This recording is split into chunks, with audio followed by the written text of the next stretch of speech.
দর্শক, এই বিষয়ে এলাকার মানুষের প্রতিক্রিয়া আমরা জানবো। আমাদের সাথে পাবনা থেকে যুক্ত হচ্ছেন সহকর্মী মোস্তাফিজুর রহমান।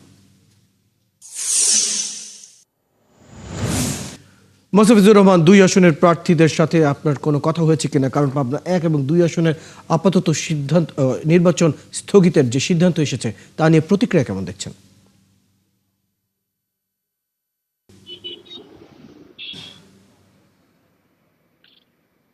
রয়েল, আমরা নির্বাচনী এই 68-1 নির্বাচনী এলাকাতে এখন অবস্থান করছি। আমরা প্রার্থীদের সঙ্গে যোগাযোগ করার চেষ্টা করেছি। তারা প্রথম দিকে মুঠোফোন না ধরলে পরবর্তীতে তার সঙ্গে যোগাযোগ করে যারা নাম আছে পরে তারা তাদের প্রতিক্রিয়া জানাতে চেয়েছে।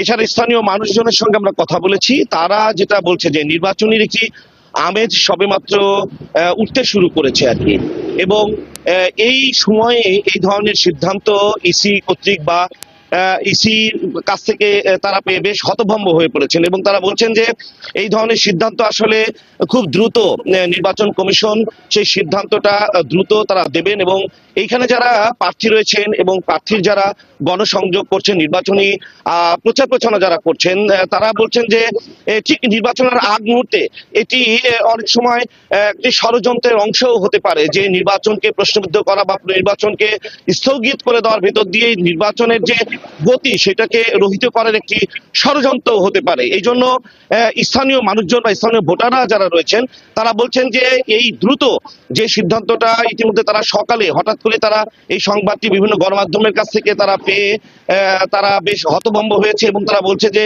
এই ধরনের সিদ্ধান্তে নির্বাচনে এমনি স্বল্প সময় রয়েছে, তারা এই সিদ্ধান্তটাকে দ্রুত আইনি যে জটিলতা রয়েছে সেই আইনি জটিলতা দূর করে এই নির্বাচনের যাতে সঠিক সময়ে হয় সেজন্য তারা দাবি জানিয়েছেন। একই সাথে 68-1 পাবনা বেড়াসাথিয়া যে এক জায়গায় ছিল এবং পরবর্তীতে আইনি লড়াইয়ে উচ্চ আদালতের রায়ে 68-1 থেকে সাথিয়া থেকে বেড়াকে আলাদা করে সুজনগরের সাথে সম্পৃক্ত করা হয়েছে। এই জন্য সুজনগরে যারা নির্বাচন করছে জামাত বিএনপি সহ অন্যান্য দলের, তারাও বেশ বিস্মিত হয়ে পড়েছে যে এই অবস্থাতে আসলে তারা যেহেতু নির্বাচনের কার্যক্রম এবং নির্বাচন নিয়ে তারা প্রচার প্রচারণা চালাচ্ছে এবং নির্বাচনে বিভিন্ন কার্যক্রম করছে, সেই ক্ষেত্রে এই ধরনের সিদ্ধান্ত আসলে কতটা যুক্তিযুক্ত আইনগত ভাবে সেগুলো দ্রুত সমস্যার সমাধান করে ইসি তাদের দ্রুত সিদ্ধান্ত জানাবেন। এটি ছিল আসলে সর্বশেষ খবর। এছাড়া আমাদের প্রার্থীদের সঙ্গে একটু পরে নামাজ পরবর্তী তারা সময় দিয়েছে, তারা তাদের প্রতিক্রিয়া জানাবে।